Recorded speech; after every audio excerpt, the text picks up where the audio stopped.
콩알금 이거 가짜입니다. 보통 이런 거 보면 금 파는 사람이 일부러 가짜 만드는 거 아니야? 이렇게 좀 생각하시기 쉬운데요. 실제 현장에서는 꼭 그렇지만은 않더라고요. 오히려 주변 업자분들도 속아서 매입하는 경우가 생각보다 많습니다. 이것도 같은 업계에 있는 저의 지인이 이런 게 들어왔으니까 조심해라 라고 저한테 보내준 사진이거든요. 요즘엔 가짜금이 예전처럼 티가 확 나는 수준이 아니라 겉모습만 보면 일반인뿐이 아니라 업자도 한 번에 구분하기 어려운 경우가 굉장히 많습니다. 그런데 막상 금을 사려고 하면 그래서 어디서 사야 하지 싶죠. 금은방에서 사는 게 맞나 싶다가도 금거래소가 더 믿을만해 보이기도 하고, 또 금하면 종로래서 막상 가보면 매장이 너무 많습니다. 제 사무실도 종로인데 여기 진짜 많아요. 그래서 알고 가는 게 아니라면 솔직히 뭐가 낫다는 건지 저조차도 헷갈릴 수 있을 것 같습니다. 이 와중에 이렇게 가짜금까지 좀 성행한다고 하니까 오히려 마진 없는 개인 거래가 더 안전한 게 아닌지 생각해서 당근이나 중고거래 쪽으로 가시는 분들도 꽤 계시는데, 심지어 요즘은 쿠팡에서도 금을 구매를 하시더라고요. 근데 쿠팡에서 금 사기 피해로 1,400만 원 넘게 피해를 봤다는 뉴스도 아마 보셨을 겁니다. 물론 모든 사람이 그렇진 않지만 어쩌다 한 번 생긴 일이긴 합니다. 하지만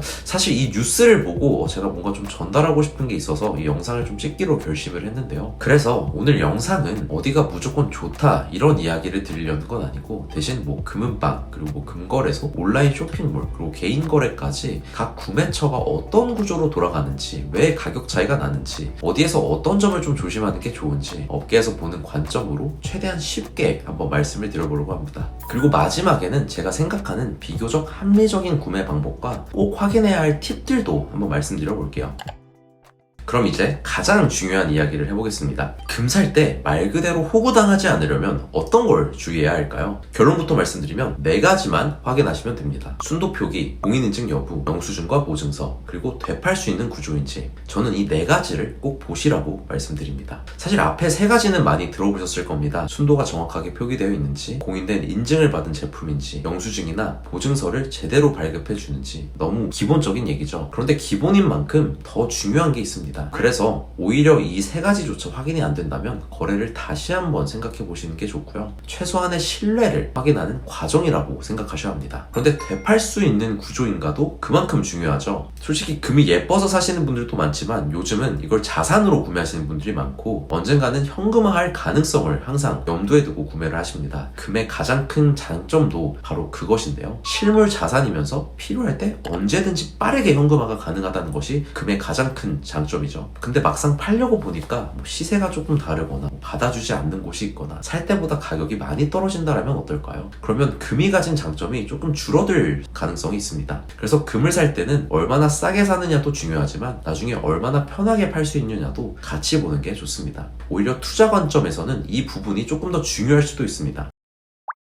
그럼 왜 이런 차이가 생기는지, 그리고 판매처마다 어떤 차이가 있는지를 제가 한번 설명드려 보겠습니다. 금 투자하는 분들이 의외로 가장 많이 막히는 부분이 어디서 금을 사야 하는 건데요. 금은 크게 금거래소, 금은방, 홈쇼핑, 온라인 쇼핑몰, 그리고 개인 거래 등을 통해서 구매할 수 있습니다. 각각 가격 구조도 조금씩 다르고 되팔 때 조건도 조금씩 다를 수 있는데, 이 4가지를 기준으로 차이를 하나씩 말해 보겠습니다. 먼저 금거래소부터 볼게요. 이쪽은 4군데 중에서 투자용금에 가장 가까운 구조를 구매하는 게 좋습니다. 금을 투자 목적으로 구매한다면 결국 나중에 되팔 수 있어야 하잖아요. 그러려면 순도나 중량 같은 기준이 명확한 제품인지가 굉장히 중요합니다. 투자용 골드바는 보통 49, 흔히 이제 999.9로 적힌 제품을 기준으로 보는데, KRX 금시장에서도 이런 순도의 금을 기준으로 거래가 이루어지죠. 또 거래되는 골드바 역시 정해진 규격과 품질 기준을 충족해야 하고, 한국조폐공사가 품질 인증 역할을 맡아서 관련 기준이 제대로 지켜지는지 관리도 되고 있습니다. KRX만큼은 아니지만 금거래소에 유통되는 금은 브랜드 이름을 걸고 이제 유통을 하기 때문에 순도나 중량 같은 기준이 비교적 명확하게 정해져 있다고 보시면 되겠습니다. 그래서 금거래소의 장점은 싸다가 아니라 기준이 명확한 것에 조금 더 가깝습니다. 순도, 중량, 인증, 그리고 살 때 가격과 팔 때 가격을 비교적 내가 확인하기가 좀 쉽고요. 다시 사주는 판매 구조를 명확하게 갖춘 곳이 비교적 많죠. 하지만 요즘 무슨 금거래소 하면서 다양한 상호들이 생기는데, 그것은 국가 공인을 받은 게 아니라 이제 개인 일반 사업자들이 금거래소라는 명칭을 갖다 붙인 것 뿐이지 금은방과 별로 크게 다르진 않다는 점 여러분이 알고 계셔야 합니다. 그럼 이어서 금은방을 한번 봐볼까요? 사실 금은방과 금거래소를 완전히 다른 곳이라고 보기는 어렵습니다. 오히려 이름만 다른 것이지 거의 같은 것을 값을 한다고 보시면 됩니다. 큰 틀에서는 둘 다 금을 사고 파는 귀금속 전문점이기 때문이죠. 금은방이 원래 이제 1세대였다면 이제 2세대가 금거래소라고 좀 발전되는 형식이라고 보시면 되겠습니다. 하지만 운영 방식에는 확실히 2세대로 넘어가면서 1세대와는 차이가 좀 있죠. 한국금거래소 같은 대형 거래소나 프랜차이즈 계열은 4-9 골드바 유통 비중이 굉장히 높은 편이고, 일반 금은방은 상대적으로 3-9의 순금 제품이나 덩어리 금 유통이 많은 경우가 있습니다. 그래서 같은 순금이라도 어디서 사냐에 따라서 내가 구성 차이, 함량 차이가 조금씩 생기기 때문에 가격 차이가 조금 발생할 수는 있고요. 실제로 조금이라도 더 저렴하게 사고 싶어서 금거래소보다 여러 금은방 시세를 직접 비교해 보시는 분들도 꽤 많습니다. 또 금은방 사장님은 스타일에 따라서 취급하는 제품이 좀 다양하죠. 뭐 돌반지, 목걸이, 팔찌 같은 주얼리는 물론이고 투자용 골드바도 대부분 함께 취급하고 있습니다. 다만 어떤 제품을 적극적으로 추천하는지는 사장님의 기호와 취향에 따라서 매장마다 조금씩 다를 수는 있겠죠. 장점은 직접 보고 살 수 있다는 점입니다. 궁금한 걸 바로 물어볼 수 있고, 구매 후 교환이나 수리 같은 오프라인 서비스는 당연히 편하게 맡길 수 있겠죠. 이는 금은방이나 금거래소나 모두 매한가지입니다. 투자용금을 산다는 관점에서는 몇 가지 확인할 게 있죠. 공임이 얼마나 붙는지, 오늘 시세 기준이 어떻게 되는지, 나중에 되팔 때 어떤 기준으로 매입하는지 같이 확인하시는 게 좋습니다. 아까 말씀드렸다시피 최근에는 신뢰를 주기 위해서 상호를 뭐 땡땡 금거래소처럼 바꾸거나 실제 금거래소 프랜차이즈 대리점으로 운영하는 금은방도 굉장히 많이 늘고 있는 추세인데요. 그래서 이름만 보고 판단하기보다는 실제 매입 기준이나 시세 체계를 같이 보는 게 조금 더 중요해 보입니다. 세 번째는 홈쇼핑이나 쿠팡, 네이버 쇼핑 같은 온라인 쇼핑몰입니다. 이쪽은 보통 금 유통업체가 플랫폼에 입점해 판매하는 구조인데요. 소비자 입장에서는 쿠팡이나 네이버에서 구매하는 것처럼 보이지만 실제 판매자는 금 판매 업체인 경우가 많습니다. 장점은 역시 적금성입니다. 앱에서 바로 구매할 수 있고 카드 결제나 뭐 포인트 사용, 그리고 할부 결제도 가능하니까요. 그래서 본격적인 투자보다는 소액으로 금을 처음 구매해보고 싶은 분들에게 진입 장벽이 굉장히 낮은 편입니다. 하지만 플랫폼은 거래를 연결해주는 역할에 가깝기 때문에요. 실제 품질 보증이나 판매 여부는 판매자마다 좀 다를 수 있어요. 그래서 온라인에서 금을 살 때는 어느 플랫폼에서 사느냐보다는 어떤 판매처가 판매하는 제품이냐를 먼저 확인하는 게 중요해 보입니다. 특히 순도와 인증서 여부는 꼭 확인하셔야 하고요. 무엇보다 중요한 건 나중에 현금화가 쉬운 금인지입니다. 온라인 쇼핑몰을 판매를 하지 않지만 직접 대사주는 환매 시스템이 없는 경우가 많습니다. 그래서 결국 금은방이나 금거래소 같은 별도 매입처를 통해서 여러분들이 직접 판매를 해야 하는 경우가 굉장히 많죠. 그런 부분에서 내가 나중에 되팔 때 손해를 보지 않는 제품이 맞는지를 잘 확인을 하시고 구매하시는 게 핵심인 것 같습니다. 하지만 이거를 잘 활용한다면 사실 홈쇼핑 같은 경우는 카드무이자 60개월까지도 가능하다 보니까 내가 달달이 내면서 금이 올라서 돈을 오히려 더 버는 구조가 만들어지기도 합니다. 그래서 상황에 맞춰서 각 판매처를 잘 활용하시는 게 현명해 보입니다. 마지막은 개인거래입니다. 개인거래는 4가지 판매처 가운데 유통구조가 가장 단순하죠. 중간 유통업체가 거의 없기 때문에 거래 상대방과 직접 사고 파는 구조에 가깝습니다. 하지만 개인거래는 위험도가 함께 따라오죠. 중간 유통업체가 없다는 건 제품을 검증해주는 주체가 없다는 뜻입니다. 순도가 맞는지, 이게 진짜 금인지, 중량은 정확한지, 위변조된 제품은 아닌지, 누가 훔쳐온 작물은 아닌지 구매자가 직접 확인해야 합니다. 문제는 금이 외형만으로는 진품 여부를 판단하기가 너무 어렵습니다. 또 환매 시스템을 기대하기도 어렵죠. 결국 나중에 팔 때는 직접 구매자를 찾거나 아니면 금 매입하는 업체를 찾아서 이용해야 하는 경우가 많고요. 그래서 개인 거래는 구매 가격뿐 아니라 나중에 이게 진짜 되팔 수 있는 금인지 미리 확인하는 게 중요한 것 같습니다.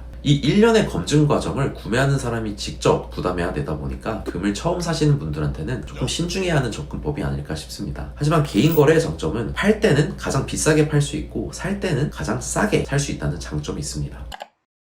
자, 이렇게 4군데를 쭉 보면요, 순도와 인증, 매입 구조까지 생각해 봤을 때 그래도 금거래소나 금은방 쪽이 상대적으로 더 안심이 될 수는 있습니다. 기준이 명확하거나 최소한 내가 오프라인으로 직접 가서 상담을 받을 수 있으니까요. 그런데 사람들은 왜 굳이 온라인이나 개인거래까지 이용을 할까요? 검증이 더 어렵다는 걸 알면서도요. 아직까지 금 판매 시장에 대한 불신이 조금 남아있고, 그래도 온라인이나 이런 다른 채널이 조금 더 편리할 수 있어서 라고 생각합니다. 왜냐면 금은 정가가 정해진 제품이 아니라 시세에 따라서 다르잖아요. 그리고 같은 한돈, 같은 금이라도 어디에 내가 언제 사냐에 따라서 시세 차이가 무조건 날 수밖에 없습니다. 그러다 보니까 이런 생각이 자연스럽게 드는 거죠. 같은 금인데 굳이 내가 이 정도 마진까지 얹어서 구매해야 되나? 내가 발품 좀 팔면 조금 더 싸게 살 수 있는 거 아닌가? 혹은 조금 더 비싸게 팔 수 있는 거 아닌가? 그래서 사람들은 조금이라도 저렴한 온라인 판매처나 개인 거래로 눈을 많이 돌리시는 분들이 많습니다. 그럼 금거래를 좀 쉽게 기준이 다 같게 하면 얼마나 좀 좋을까요? 근데 그것도 시장이 형성되는 과정에서의 각자의 좀 이유가 이유가 있죠. 금 가격의 출발점은 처음은 대부분 비슷합니다. 국제 금 시세를 기준으로 가격이 형성되기 때문입니다. 문제는 그 위에 판매처마다 다른 비용이 얹힌다는 점인데요. 어떤 비용이 붙느냐에 따라서 같은 금도 가격이 조금 달라질 수 있습니다. 오프라인 판매처는 국제 금 시세에서 환율, 정년 제조 비용, 인증 관련 비용 등이 반영하는 구조죠. 그리고 기본적으로 골드바든 뭐든 원자재를 사서 제조를 해야 되는 과정이 있기 때문에 제조 비용이 들기 마련입니다. 순도와 규격이 표준화된 제품을 중심으로 거래되면 가격 기준도 비교적 명확한 편이죠. 다만 기준이 명확하다고 해서 무조건 가장 저렴한 건 아닙니다. 인증이나 제조 과정에서 들어가는 비용이 각기 좀 다를 수 있기 때문입니다. 홈쇼핑이나 온라인 쇼핑몰도 마찬가지죠. 금 시세를 바탕으로 가격이 형성되지만 실제 판매자의 운영 비용과 플랫폼 이용 수수료 등이 반영이 되고 소비자는 플랫폼에서 구매하는 것처럼 보이지만 실제는 별도 업체인 경우가 많기 때문에 판매자마다 가격 차이가 항상 있기 마련입니다. 개인 거래 구조는 가장 단순하죠. 중간 유통 단계가 없기 때문에 판매자가 원하는 가격을 기준으로 거래가 이루어지고 또 부가세가 존재하지 않아서 사업자에게 구매하는 것보다 부가세 10%가 싸게 구매할 수 있습니다. 운이 좋게 판매자가 급하게 현금화하는 상황이라면 시세보다 저렴하게 나오는 매물도 간혹 찾을 수 있겠죠. 그래서 이론적으로는 4가지 판매처 가운데 가장 싸게 살 수 있는 가능성이 크고 판매하는 사람도 비싸게 팔 수 있다고 제가 아까 말씀드렸던 겁니다. 금은 결국 자산으로 오래 보유하고 필요할 때 다시 팔 수 있어야 하는 자산이잖아요. 그래서 단순히 얼마나 싸게 사느냐 보다는 얼마나 안전하게 보유하고 편하게 되팔 수 있느냐까지 함께 보는 게 중요하다고 생각합니다. 그럼 금 호구당하지 않고 합리적으로 구매하려면 어떻게 해야 좋을까요? 사실 제가 앞에서 안정성을 이야기했지만 온라인이나 개인 거래는 무조건 하지 마라 이런 말씀을 드리려는 건 아닙니다. 실제로 어떤 판매처든 제대로 된 기준만 갖춰져 있다면 자산으로서의 역할을 하는 거니까요. 다만 그 기준을 꼭 생각해 보시면 좋을 것 같습니다. 특히 이 4가지 중에서도 많은 분들이 놓치는 부분이 바로 되팔 수 있는 구조입니다. 판매처마다 차이가 좀 있죠. 먼저 금은방과 금거래소는 둘 다 기본적으로 다시 되팔기가 너무 쉽습니다. 다만 쉽게 비유하면 금은방이 동네 부티크라면 금거래소는 조금 더 유니클로에 가깝다고 보시면 돼요. 둘 다 옷을 파는 것 같지만 기준이 비교적 일정한지 아니면 매장마다 조금씩 달라질 수 있는지에 차이가 있는 거죠. 그래서 금거래소는 순도나 인증 기준이 비교적 명확한 편이고 영수증이나 보증서가 있다면 거래가 훨씬 더 수월한 경우가 많습니다. 하지만 그 전에 골드바가 이미 그 금거래소의 브랜드 골드바라면 큰 문제 없이 매입을 하실 수 있습니다. 그리고 되팔 때 생각보다 중요한 게 브랜드죠. 같은 금이라도 유통량이 많고 인지도가 있는 골드바 브랜드는 상대적으로 거래가 편한 경우가 있습니다. 홈쇼핑이나 온라인 쇼핑몰도 생각보다 안전합니다. 영수증과 보증서가 남는 경우가 많고 카드 무이자나 할인 행사 때문에 조건에 따라 오히려 더 유리하게 살 수 있는 경우도 많죠. 하지만 개인 간 거래는 조금 더 신중하게 보셔야 합니다. 순도나 함량을 객관적으로 확인하기 어렵고 판매자도 문제 있는 제품인지 모르고 다시 판매하는 경우가 생각보다 있습니다. 그러다 보면 싸게 샀다고 생각했는데 나중에 순도나 진품 문제로 곤란해질 수 있는 가능성도 열어놓겠죠.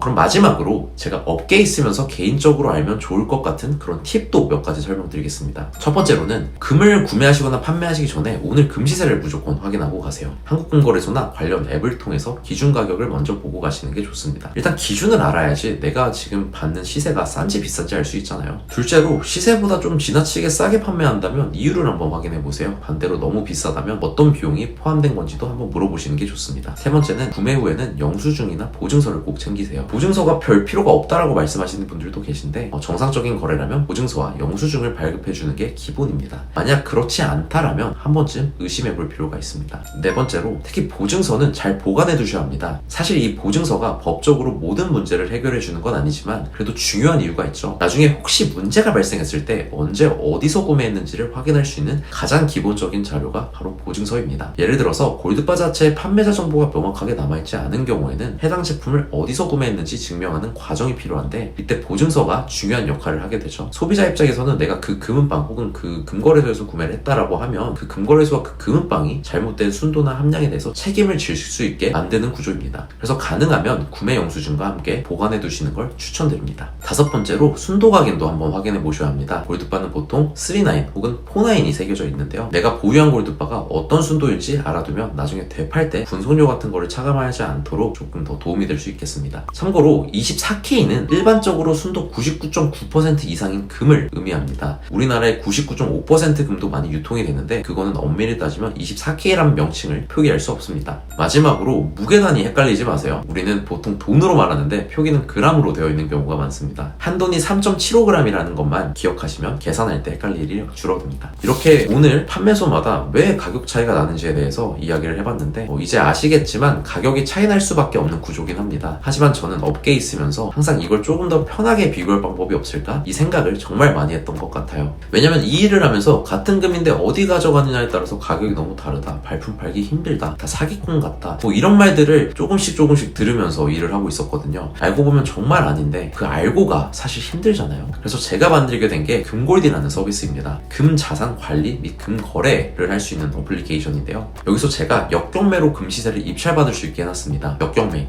쉽게 말하면 여러 곳에서 발품을 파는 대신 여러 업체가 매입 가격을 내가 오늘 돈당 얼마를 너한테 줄 수 있어 라고 시세를 제한하는 방식으로 만들어봤습니다. 이렇게 하면은 금거래를 조금 더 편하고 투명하게 할 수 있는데 도움이 될 거라고 생각하고 만들었습니다. 어차피 금거래할 때 한 곳만 보고 결정하지 않잖아요. 여러 조건을 비교해보고 여러 곳을 전화해보고 혹은 발품을 팔아서 객관적인 시세를 알고 진행을 하시는데 이렇게 되면 더 편하게 금을 사고 팔 수 있을 거라고 저는 생각을 합니다. 뿐만 아니라 내가 가지고 있는 금의 예상 견적도 미리 알 수 있습니다. 사진을 넣고 중량과 함량을 기재하면 현재 기준으로 대략 얼마를 받을 수 있는지 예상 견적을 그때그때 볼 수도 있습니다. 단순 시세뿐만이 아니라 실제 매입 가격도 간편하게 확인해 보시고 거래하시면 조금 더 좋을 것 같아요. 그럼 오늘 영상이 금 구매나 거래하실 때 조금이라도 도움이 되었으면 좋겠습니다. 저는 다음에도 현장에서 직접 보고 들은 금 이야기로 한번 찾아뵙겠습니다. 지금까지 김순금이었습니다. 감사합니다.